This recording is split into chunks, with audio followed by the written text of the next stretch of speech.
चाहिँ गुड इन्भाइरोमेन्टमा चाहिँ इकोनोमी चाहिँ रन होस् भनेर नै यसरी मनी सप्लाईलाई चाहिँ डिफ्रेन्ट टाइम एन्ड अगेन चाहिँ कन्ट्रोलिङ गर्ने काम चाहिँ कसले गरेको हुन्छ त भन्दा यो सेन्ट्रल ब्याङ्कले गरेको हुन्छ है त। सबै यो पेमेन्ट मोडालिटिजहरूलाई चाहिँ के गरेको हुन्छ भन्दा सेन्ट्रल ब्याङ्कले चाहिँ एउटा फिक्स सेप दिएको हुन्छ। फिक्स सेप भनेको जस्तै चेकको भयो, ट्राभलिङ चेकको भयो, क्रेडिट कार्ड, डेबिट कार्ड होइन, यी सबै पेमेन्ट मोडालिटिज पेमेन्ट चाहिँ सिस्टमहरूलाई चाहिँ एउटा फिक्स मोडालिटी दिएको हुन्छ त्यसमा होइन। तिनीहरूको चाहिँ अब युज गर्ने होइन कति चाहिँ लिमिट सबै आदि इत्यादि कुरा सँगसँगै यसरी चाहिँ मनीको सप्लाई गरेको हुन्छ। किनभने बढीभन्दा बढी आजभोलि हामी यो मनीको युज भएको चाहिँ यस्ता इन्स्ट्रुमेन्टहरूबाटै हुन् होइन। आजभोलिको न्यू पेमेन्ट सिस्टमबाट नै गरिएको हुन्छ है। सो त्यो भएको कारणले अब यस्ता न्यू पेमेन्ट सिस्टममा पनि यो सेन्ट्रल ब्याङ्कको चाहिँ पार्टिसिपेसन भएर तिनीहरूलाई चाहिँ कन्ट्रोलिङ गर्ने काम चाहिँ गर्नुपर्ने हुन्छ हो। र यसरी एउटा चाहिँ राइट वेमा चाहिँ मनी सप्लाईको कन्ट्रोलिङ भयो भने मेन यसको चाहिँ इन्फ्लुएन्स गर्ने भनेको हाम्रो ग्रोथ अफ इकोनोमीमा र एज अ होलमा चाहिँ इकोनोमिक डेभलपमेन्ट नै हो होइन। मनी सप्लाई गर्नुको एउटै रिजन मात्रै के हो त भन्दा होइन, कसैले कोहीसँग चाहिँ अब मनमा एउटा कुनै क्युरियोसिटी होला नि त, अब किन मनी सप्लाई नै गर्नुपर्ने हुन्छ त सेन्ट्रल ब्याङ्कले होइन, किन चाहिँ यसलाई मेन रूपमा चाहिँ लिन्छ भन्ने कुरा चाहिँ यसको मेन एन्सर नै के हो त भन्दा इकोनोमिक ग्रोथ नै हो है। इकोनोमिक ग्रोथ नै हो र इकोनोमिक डेभलपमेन्ट नै हो होइन। होल इकोनोमिक डेभलपमेन्ट गर्नको लागि नै मनी सप्लाईलाई चाहिँ कन्ट्रोल गर्नुपर्ने हुन्छ। यो एकदम मस्ट इम्पोर्टेन्ट फङ्सन पनि भयो होइन, सेन्ट्रल ब्याङ्कको मस्ट इम्पोर्टेन्ट फङ्सन पनि भयो है। यो मनी सप्लाईको थ्रुबाट के गर्छ भन्दा चाहिँ इन्फ्लेसनलाई कन्ट्रोल गर्ने काम गर्छ। र इकोनोमीको क्यापेसिटी कति छ त अब होइन, इकोनोमिक क्यापेसिटी कति छ त कन्ट्रीको भन्ने कुरा पनि फर्मुलेटै गर्न सकिन्छ है त। यो भयो हाम्रो फर्स्ट रोल अथवा फङ्सन अफ सेन्ट्रल ब्याङ्कको होइन। यसको रोल भन्ने हो कि अथवा फङ्सन भन्ने हो, यो चाहिँ सेन्ट्रल ब्याङ्कको एउटा फर्स्ट अर इम्पोर्टेन्स फङ्सन पनि भयो। र यो मनी सप्लाईको कन्ट्रोल गर्दाखेरि नै के हुन्छ त भन्दाखेरि अहिले हामीले भनिहाल्यौँ लिभिङ स्ट्यान्डर्ड अफ पिपुल चाहिँ हाई हुन्छ कि, पिपुलको लिभिङ स्ट्यान्डर्ड चाहिँ हाई हुने गर्छ।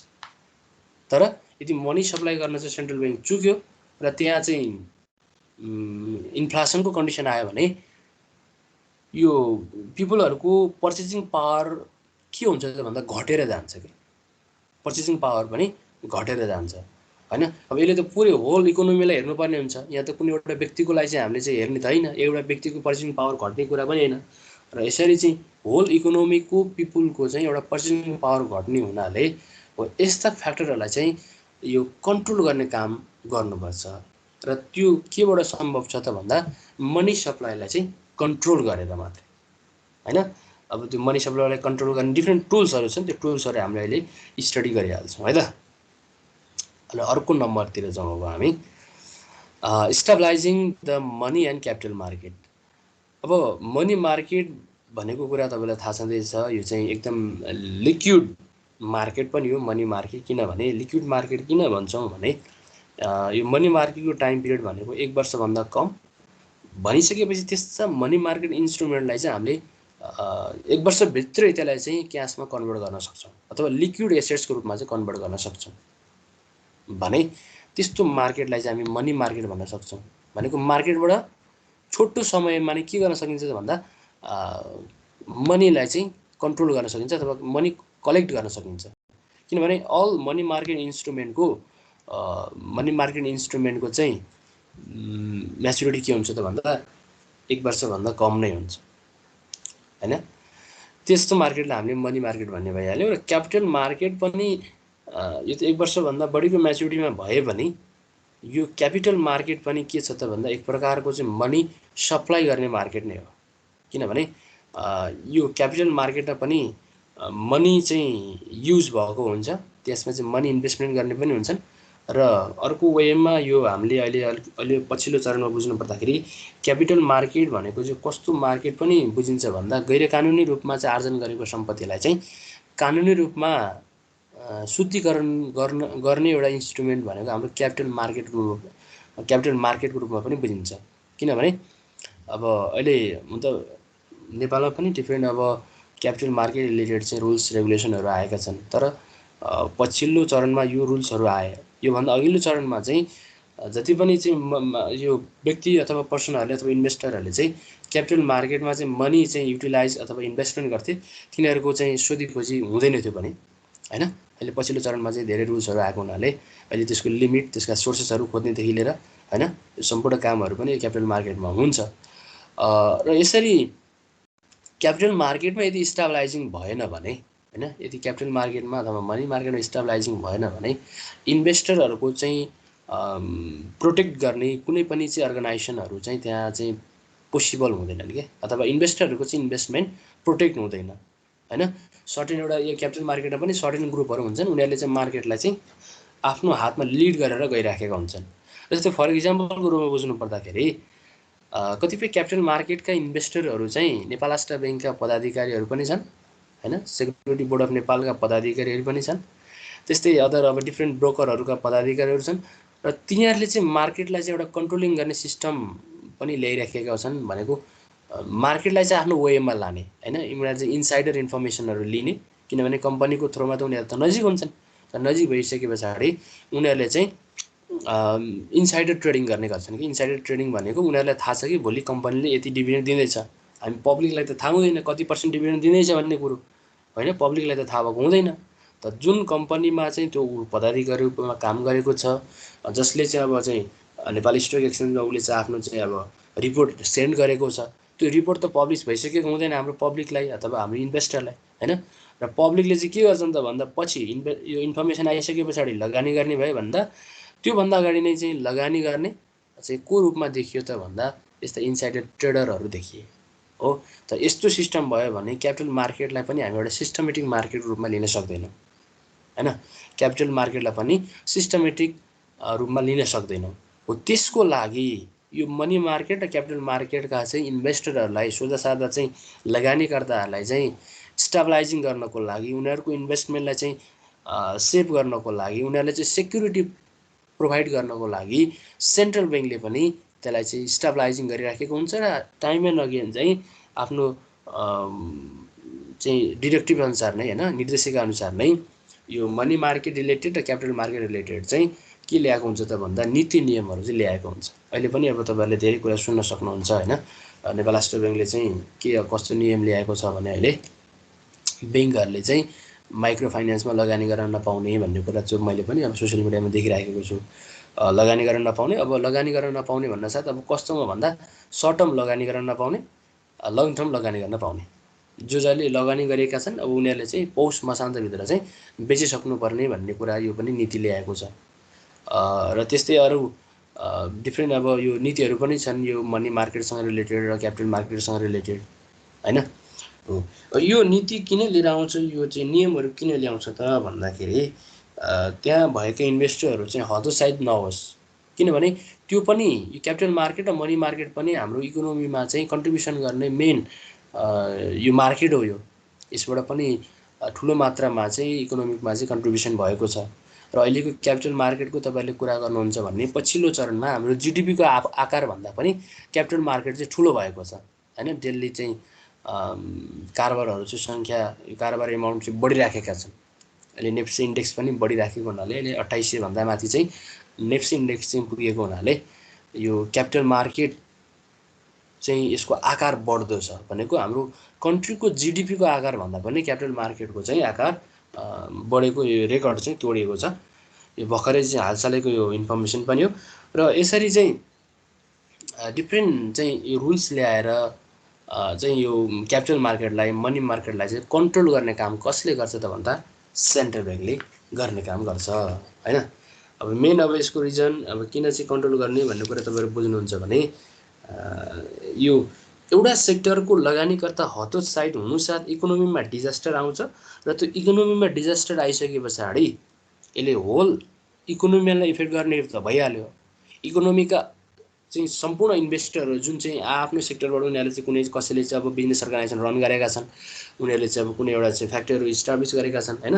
कोही चाहिँ अब इन्भेस्टर अब क्यापिटल मार्केटमा छन्, कोही चाहिँ अब फाइनेन्सियल इन्स्टिट्युसनमा रन गरिराखेका छन्। यी यस्ता यस्ता चाहिँ अर्गनाइजेसनहरू अथवा इन्भेस्टरहरू चाहिँ के हुन्छन् त भन्दा सबै डिस्करेजमेन्टहरू हुन्छन् अथवा हतोत्साहित हुन्छन् र जसले गर्दा इकोनोमीको ग्रोथ नै एकदम जिरो माइनस हुन्छ कि होइन, डाउन हुन्छ कि। अनि त्यो इकोनोमीलाई हेरेर अर्को कन्ट्रीको इकोनोमी पनि के हुन्छ त भन्दा इफेक्टेड हुन्छ।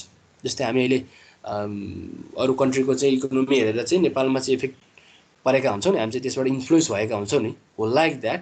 एउटा कन्ट्रीको इकोनोमी चाहिँ डाउन हुनसाथ अरू कन्ट्रीतिर चाहिँ के हुन्छ त भन्दा त्यसको प्रभाव फैलिसकेको हुन्छ, जसले गर्दा एउटा कन्ट्रीमा मात्रै नभएर भोलि हुँदै गर्दा त्यसले चाहिँ होल इकोनोमीमा नै के गरेको हुन्छ त भन्दा इम्प्याक्ट पारेको हुन्छ होइन।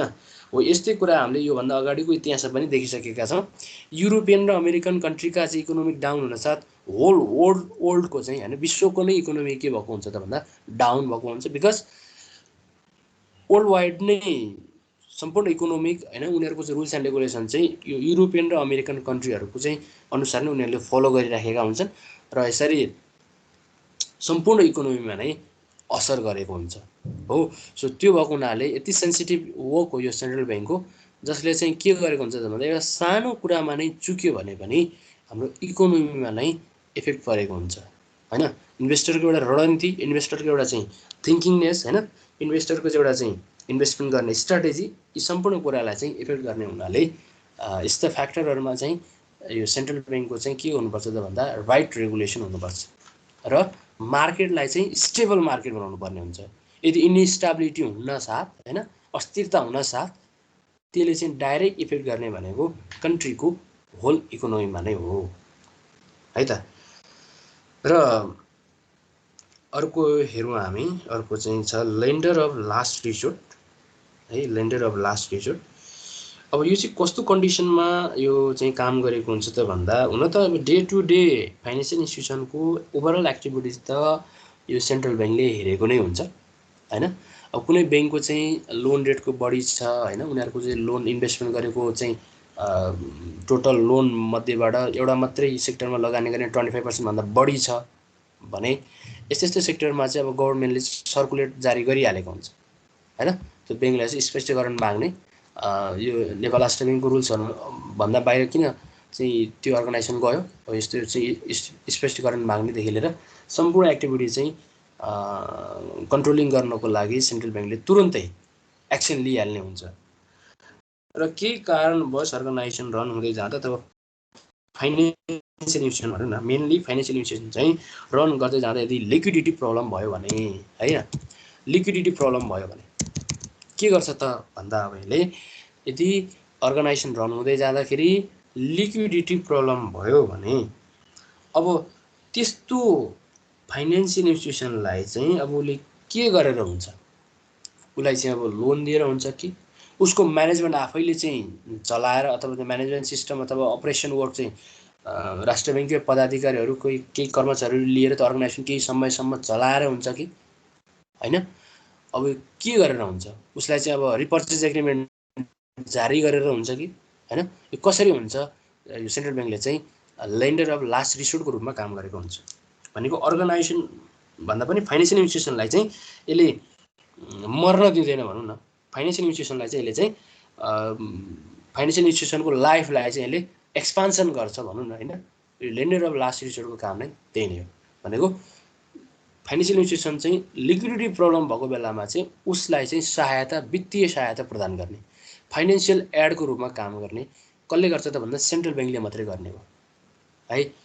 अब त्यो फाइनेन्सियल इन्स्टिट्युसनको कन्डिसन हेरेर होइन, अब यदि त्यो कन्ट्रीलाई चाहिँ त्यो फाइनेन्सियल इन्स्टिट्युसनलाई चाहिँ बन्द नै गर्नुपर्ने छ भने पनि सम्पूर्ण एक्टिभिटिज अब यो त्यसपछिको काम कसले लिन्छ त भन्दा यो सेन्ट्रल ब्याङ्कले नै लिने गर्छ होइन। त्यो सेन्ट्रल ब्याङ्कले चाहिँ सम्पूर्ण फङ्सनहरू चाहिँ पर्फर्मेन्स गरेर उनीहरूको चाहिँ अब सम्पूर्ण रिपोर्टहरू हेरेर होइन, उनीहरूको चाहिँ अब एक्टिभिटिजहरूलाई हेरेर चाहिँ त्यो फाइनेन्सियल इन्स्टिट्युसनलाई चाहिँ क्लोज गर्ने काम हुन्छ।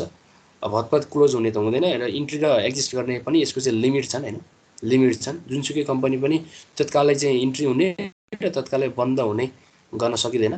त्यो फाइनेन्सियल इन्स्टिट्युसनलाई कसरी हुन्छ त्यसलाई कन्ट्रोलिङ गरेर त्यसलाई चाहिँ फेरि सर्भाइभ गर्न पनि सेन्ट्रल ब्याङ्कले सक्छ। र यसले गर्ने भनेको रिपर्चेज एग्रिमेन्ट गर्ने हो कि रिपर्चेज एग्रिमेन्ट। पहिला लिक्विडिटी प्रब्लम हुन्छ फाइनेन्सियल इन्स्टिट्युसनलाई, अनि उसलाई चाहिँ मनी सप्लाई गर्ने, उसलाई चाहिँ प्रोभाइडिङ गर्ने, लोन प्रोभाइडिङ गर्ने र पछि लिने त्यो चाहिँ होइन। त्यसलाई हामी रिपो पनि भन्छौँ अथवा रिपर्चेज एग्रिमेन्ट पनि भनेर भन्छौँ। यो चाहिँ सर्ट टर्मको लागि हुन्छ होइन।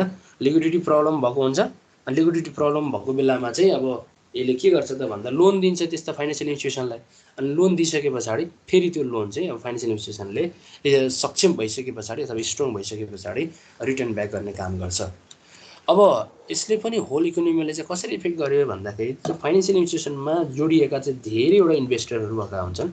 उनीहरूले आफ्नो सेक्टरबाट आफ्नो चाहिँ क्यापेसिटी अनुसार नै इन्भेस्टमेन्ट गरेका हुन्छन्। र यदि त्यो अर्गनाइजेसनसँग चाहिँ लिक्विडिटी प्रब्लम भयो र त्यो फाइनेन्सियल इन्स्टिट्युसनले चाहिँ टाइममा चाहिँ उनीहरूले पेमेन्ट गर्न सकेन भने यसको चाहिँ एउटा इम्प्याक्ट चाहिँ के हुन्छ त भन्दा सम्पूर्ण जनमानसमा चाहिँ नेगेटिभ इम्प्याक्ट पर्छ र फलस्वरूप चाहिँ अदर फाइनेन्सियल इन्स्टिट्युसनका कस्टमरहरू इन्भेस्टरहरूले पनि के गर्छन् त भन्दा तुरुन्तै मनी विथड्र अथवा मनी ब्याक लिन खोज्छन्, जसले गर्दाखेरि के हुन्छ त भन्दा मनीको चाहिँ एउटा सङ्कुचन, एउटा सर्टेजको रूपमा चाहिँ पैदा हुन जान्छ।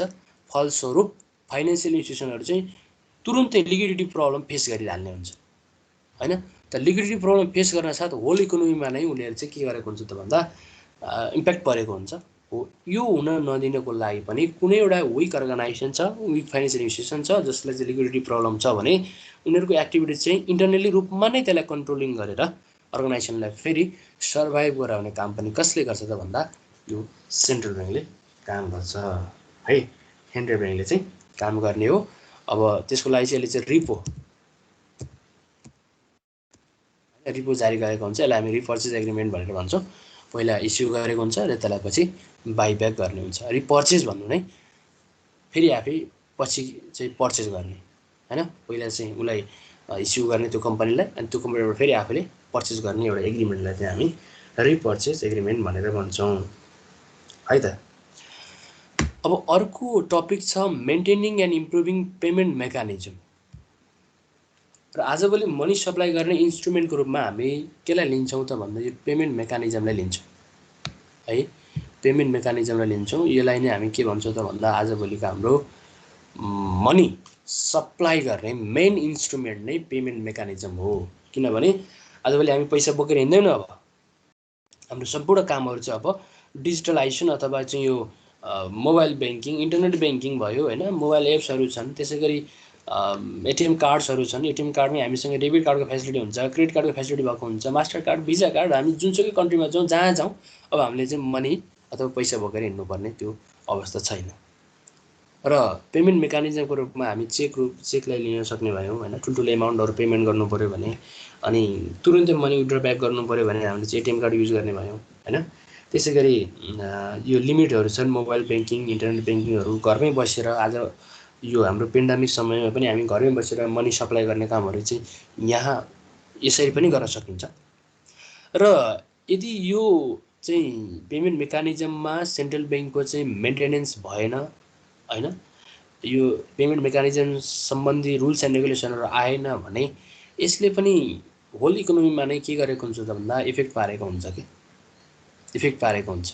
जस्तै लिमिट भएन, पेमेन्ट मेकानिजममा चाहिँ लिमिट भएन भने जति पनि मनी एकैचोटि झिक्न पनि मिल्ने, एकैचोटि राख्न पनि मिल्ने, त्यसको सोर्सेसहरू पनि हामीले चाहिँ कहाँबाट आयो त्यो चाहिँ हेर्न नमिल्ने हो। यी आदि इत्यादि सम्पूर्ण काममा कन्ट्रोलिङ गर्नको लागि पनि यो सेन्ट्रल ब्याङ्कले के गरेको हुन्छ त भन्दाखेरि एउटा सिस्टम, एउटा मोनिटर, एउटा चाहिँ मेन्टेनेन्स गरेको हुन्छ पेमेन्ट मेकानिजममा। यो पनि कसको लागि त भन्दा फाइनेन्सियल इन्स्टिट्युसनको लागि पनि हो। र पेमेन्ट मेकानिजममा सिस्टम ल्याउनुको मतलब यो अर्को कसको लागि पनि हो भन्दा त यो पब्लिकको लागि पनि हो है, पब्लिकको लागि पनि हो। र यो पेमेन्ट सिस्टम अर्को रूपमा के पनि हुनुपर्छ त भन्दा यो कस्ट इफेक्टिभ पनि हुनुपर्छ। किनभने हामीले यो पेमेन्ट मेकानिजम युज गर्ने भन्नासाथ ब्याङ्कहरूले चाहिँ लापरवाही रूपमा चाहिँ जथाभावी अब पेमेन्टहरू लिने हुन्छ। सो त्यो भएको हुनाले यसलाई पनि कन्ट्रोल गर्नुपर्ने हुन्छ सेन्ट्रल ब्याङ्कले होइन, रुल्स ल्याउनु पर्ने हुन्छ होइन। अहिले कतिपय ब्याङ्कहरूले एटिएम कार्ड बनाएको, कुनैले कति लिएको हुन्छ, कुनैले कति लिएको हुन्छ, कुनैले चाहिँ इयर वाइज नै अब त्यसलाई रिन्यू गर्ने हुन्छ होइन। यो आफ्नो ब्याङ्कहरूको सिस्टमहरू छन् होइन। चाहिँ अब कुनै ब्याङ्कको चाहिँ अब एकचोटि रिन्यू गरिसके पछाडि त्यसको टाइम पिरियडसम्म चाहिँ रिन्यू गर्न नपर्ने यस्तो यस्तो के सिस्टमहरू छन् है। ब्याङ्कहरूको आफ्नो चाहिँ रुल्सहरू छन्। अब कतिपय केसेसमा अब एनआइसिआइसिआई ब्याङ्कको चाहिँ अब के छ यो आइराखेको हुन्छ न्युजहरू हैन। सो यो कस्ट इफेक्टिभ बनाउनको लागि पनि सेन्ट्रल ब्याङ्कले चाहिँ त्यसलाई मेन्टेन गर्नुपर्ने हुन्छ, त्यसलाई रेगुलेट गर्नुपर्ने हुन्छ हैन।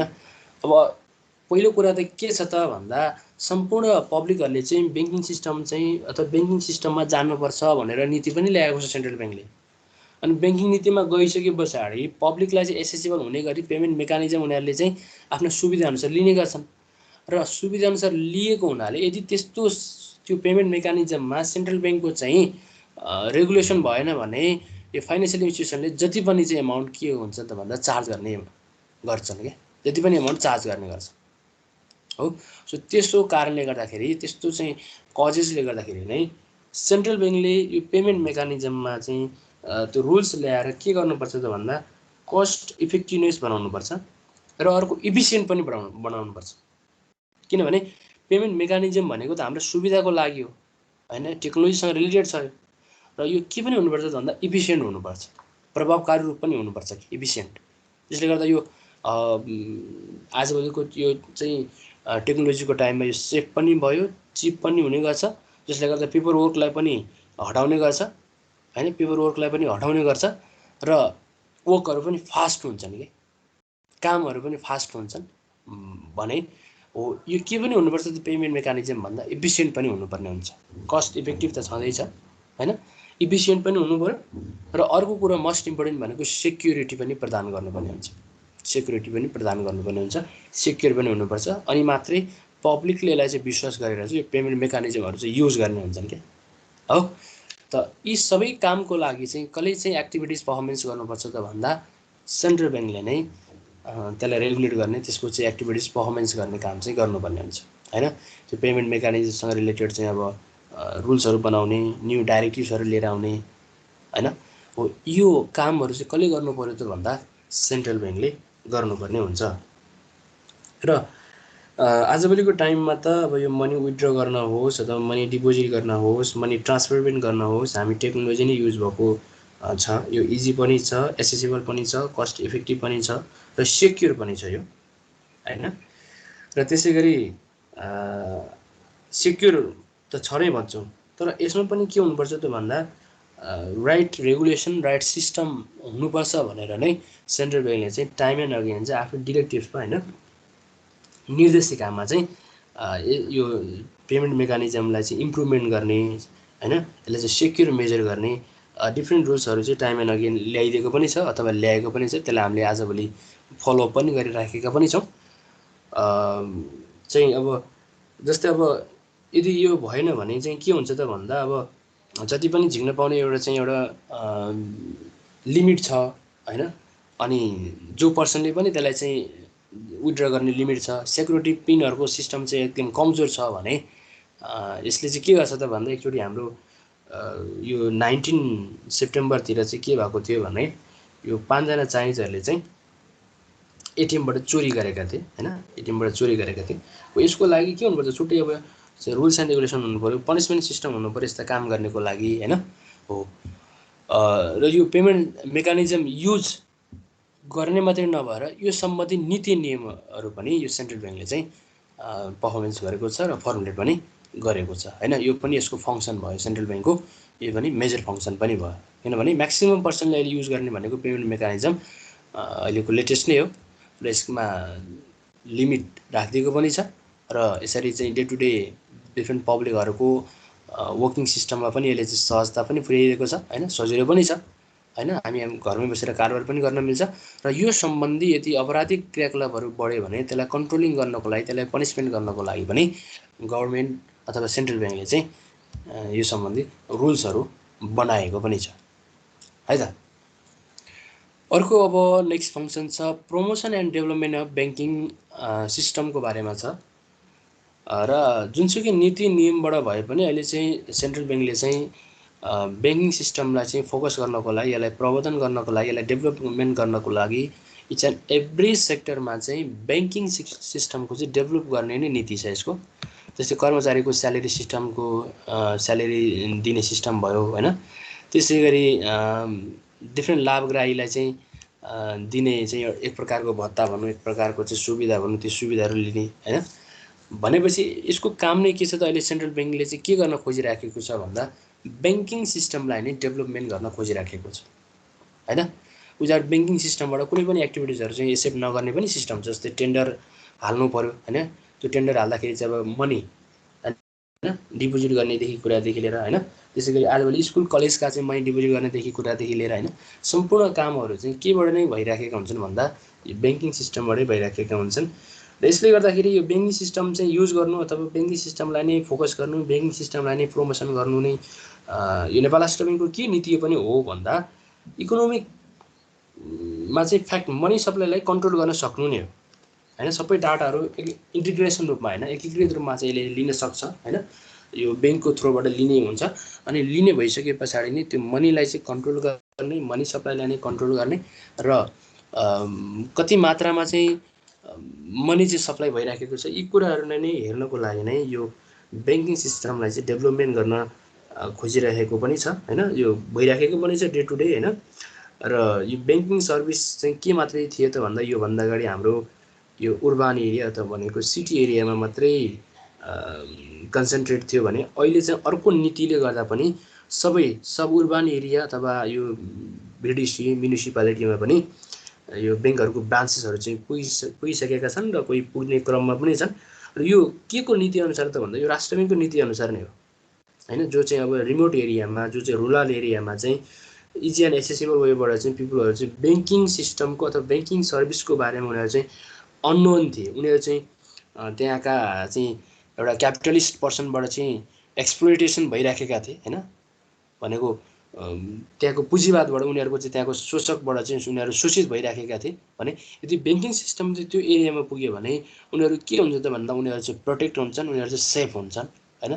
यो कारणले गर्दा पनि ब्याङ्किङ सिस्टमको प्रमोसन र डेभलपमेन्ट गर्नको लागि नै यो राष्ट्र ब्याङ्कको नीति नियमहरू चाहिँ अघि बढेका पनि छन्। र यसरी जेनरल पब्लिकसम्म चाहिँ ब्याङ्किङ सिस्टम एसेसेबल भयो भने उनीहरूको इन्भेस्टमेन्ट, उनीहरूको चाहिँ एउटा एक प्रकारको चाहिँ सेभिङ, उनीहरूको चाहिँ अब ब्याङ्कप्रतिको एउटा विश्वास लगावहरू सबै चाहिँ के हुन्छन् त भन्दा इन्क्रिज हुन्छन् भन्ने हेतुले नै यो ब्याङ्किङ सिस्टमलाई चाहिँ डेभलपमेन्ट अथवा प्रमोसन गर्ने काम पनि नेपाल राष्ट्र ब्याङ्कले गरिराखेको छ। यो नेपाल राष्ट्र ब्याङ्क हाम्रो नेपालको सेन्ट्रल ब्याङ्क पनि भयो। र यी त भयो मेन फङ्सन अफ सेन्ट्रल ब्याङ्कहरूको भयो हैन। अदर फङ्सनहरू पनि हजुरहरूले अब यहाँ देखिहाल्नुभयो। यी फङ्सनहरू तपाईँले क्लास 12 तिर हैन 11 तिर पनि स्टडी गर्नु भएको छ। र यी कुराहरू हामीले मेन फङ्सनको रूपमा हामीले स्टडी गऱ्यौँ। र अहिले पनि मैले कुरा गरेका थिएँ मनी सप्लाई कन्ट्रोल गर्ने टुल्स चाहिँ के छन् त भन्दा एउटा क्वालिटेटिभ मेजर्स छ हैन, क्वालिटेटिभ मेजर्स, र अर्को चाहिँ क्वान्टिटेटिभ मेजर्सको रूपमा चाहिँ हामी लिन सक्छौँ। क्वालिटेटिभ मेजर्समा पर्ने भनेको फिक्सिङ मार्जिन रिक्वायरमेन्ट। अब मार्जिन कति लिने हैन, कुन एक्टिभिटिज गर्दा हैन के काम गर्दा त्यसको मार्जिन कति लिने हैन, यो कुराहरू चाहिँ यो मार्जिन रिक्वायरमेन्टको कुरा पनि हाम्रो यो क्वालिटेटिभ मेजर्समा पर्छ। सबै चाहिँ इन्फर्मेसनलाई मेजर गरिसके पछाडि त्यसबाट रिजल्ट आउँछ। त्यो रिजल्ट आइसके पछाडि मार्जिन कति फिक्स गर्ने हैन, कन्ज्युमर क्रेडिट रेगुलेसन कसरी गर्ने, के कतिको चाहिँ पर्सेन्टेजमा गर्ने भन्ने कुराको चाहिँ यो मेजर गरिसके पछाडि लिने त हो नि, फाइन्ड आउट हुने त हो नि।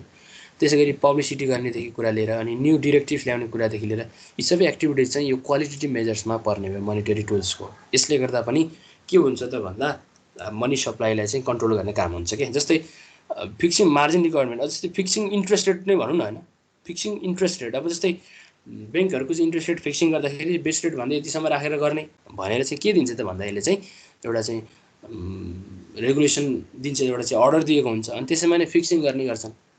अनि यी सबै एक्टिभिटिजले गर्दा के हुन्छ त भन्दा मोनिटरी टुल्सको युज भएर नै मनी सप्लाईलाई चाहिँ कन्ट्रोल गर्ने काम हुन्छ। डिरेक्टिभले के गर्छ त यसलाई कन्ट्रोल गर्ने काम गर्छ हैन। नीति नियमहरूले चाहिँ हैन एटिएमबाट चाहिँ एकचोटि चाहिँ 50,000 भन्दा अथवा 25,000 भन्दा झिक्न नपाउने भन्ने कुराको डिरेक्टिभ्स, अथवा 2 लाखसम्मको लिमिट बढाउने। के गर्न खोजेको त यसले चाहिँ मनीलाई चाहिँ सङ्कुचन गर्दै फेरि यसले चाहिँ मनीलाई चाहिँ सङ्कुचन नगरेर मनीलाई चाहिँ सप्लाई गर्दै फेरि सप्लाई गर्दै फेरि सङ्कुचन गर्दै हैन, यसरी चाहिँ डिफ्रेन्ट डिरेक्टिभ्सहरू चाहिँ ल्याउने हुन्छ क्या। जस्तै अहिले छ नि त अब पेन्डेमिक वोकले गर्दाखेरि कोभिड-19ले गर्दाखेरि नै डिफ्रेन्ट बिजनेस एक्टिभिटिजमा त मनी सप्लाई भएको छैन।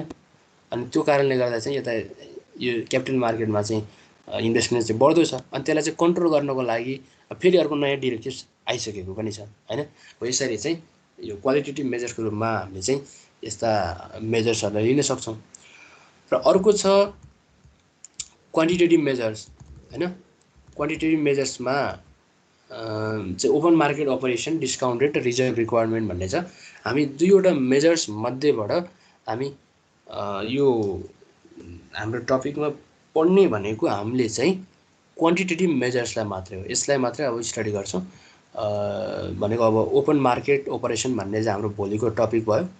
अनि त्यसपछि अर्को दिन हामी डिस्काउन्ट रेट अनि त्यसको रिजर्भ रिक्वायरमेन्ट होइन, यो तीनवटा फ्याक्टरलाई हामीले स्टडी गर्दै जान्छौँ। अनि त्यसपछि कसरी चाहिँ यसले मनीलाई चाहिँ मनी सप्लाईलाई कन्ट्रोल गर्ने रहेछ भन्ने कुरा चाहिँ हामी स्टडी गर्छौँ यसमा है। हाम्रो अब कमिङ भोलिको टपिक भनेको ओपन मार्केट अपरेसन हो।